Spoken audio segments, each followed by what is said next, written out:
Rain poured over the city like the heavens were weeping for something lost, or someone.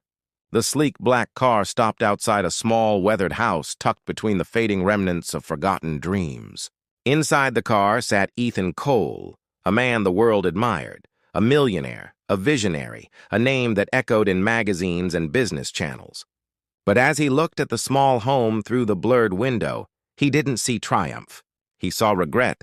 He saw her, the woman he once loved and then left behind. His chest felt tight, as though the years he'd spent building empires had somehow built walls inside his own heart. He was here for one reason, and it wasn't business. Before we continue, if you believe in kindness, forgiveness, and second chances, please take a moment to like, comment, share, and subscribe to this channel.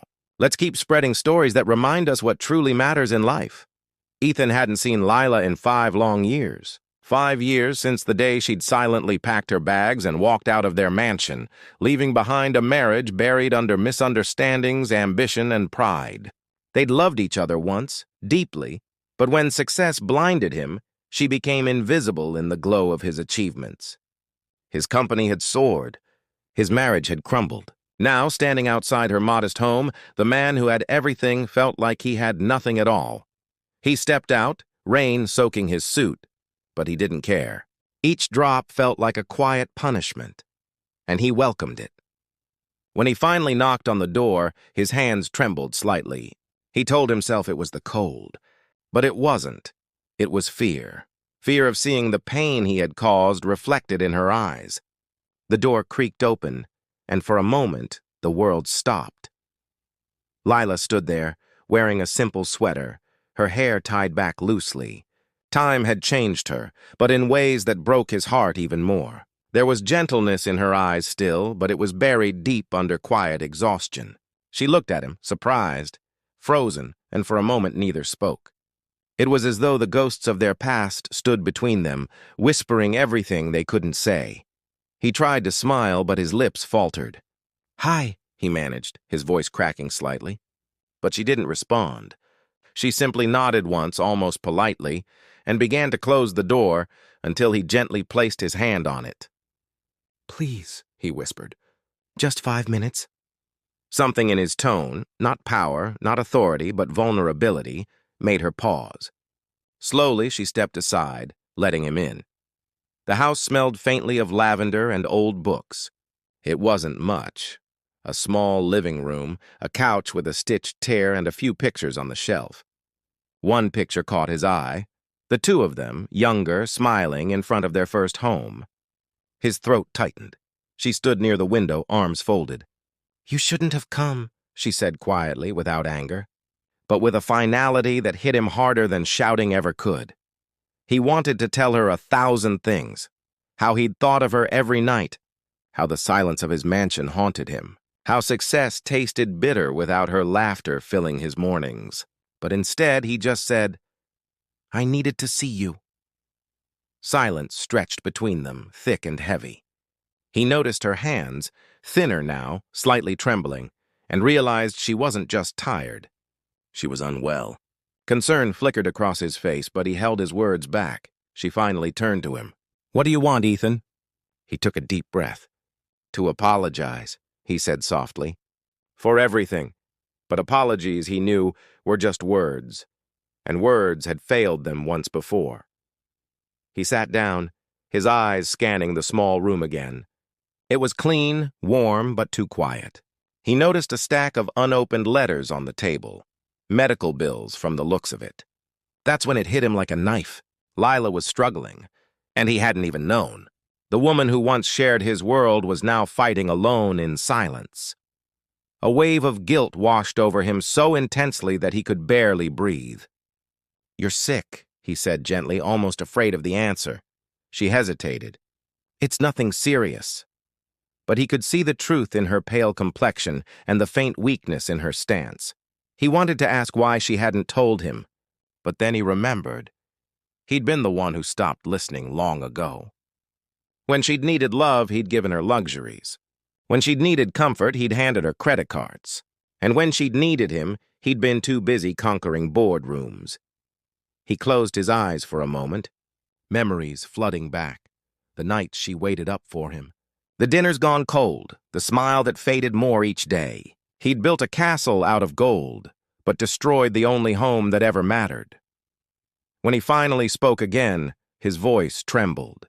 "Lila, I know I can't fix what I broke. But please, let me help you now. Whatever you need, treatment, comfort, anything. Let me do something right for once." Her eyes glistened, but she quickly looked away. "You can't buy back what's gone, Ethan. Some wounds don't heal with money." He nodded slowly, defeated. She was right. But he couldn't leave. Not again. Days passed after that visit. Ethan found himself coming back. Quietly, respectfully, sometimes just leaving groceries or flowers at her doorstep. She never invited him in again, but she never sent him away either. He'd sit in his car outside her house for hours, watching the lights flicker inside, remembering the warmth they once shared. He started donating anonymously to the local clinic where she was receiving treatment. He didn't want her to feel pity. He just wanted her to be okay. Yet the more he gave, the emptier he felt. He realized that what he truly wanted wasn't redemption through money, but forgiveness through love. One cold evening, he came again carrying something small in his hand, a framed photograph. It was a picture from their wedding day. She had been laughing, eyes closed, carefree. He'd been staring at her like she was the only thing that mattered. Back then she was. He knocked softly. When she opened the door this time, her expression softened. "You're persistent," she murmured, almost smiling. He held out the photo.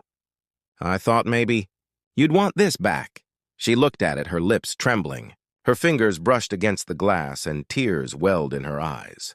She hadn't seen that picture in years. "You kept this?" "I kept everything," he said quietly. "Except you. And that's the one thing I regret every single day." The honesty in his voice broke something inside her, not pain, but the walls she'd built around her heart. They stood there in silence, rain pattering softly against the windows. And then, for the first time in years, she invited him in. Over tea, they talked, not like ex-lovers, but like two people who had walked through storms and finally found shelter. She told him about her illness, how she'd refused treatment for months because she couldn't afford it, how she'd stopped believing in miracles. And he listened, really listened, for the first time in forever. That night, when he left, he didn't promise to fix everything. He just promised to be there. Weeks turned into months. Ethan began to accompany her to treatments, quietly sitting beside her, sometimes reading aloud, sometimes just holding her hand. Slowly, her health began to improve. The doctors said her recovery was unexpectedly positive. But Ethan knew it wasn't just medicine that healed her. It was love. The kind that doesn't shout, doesn't buy, doesn't demand. It just stays. One spring morning, Lila woke to the sound of birds outside her window. Ethan was in the garden, planting tulips, her favorite flowers. She stepped outside, weak but smiling. He looked up at her, his face glowing in the sunlight. And for the first time in years, she saw the man she'd fallen in love with.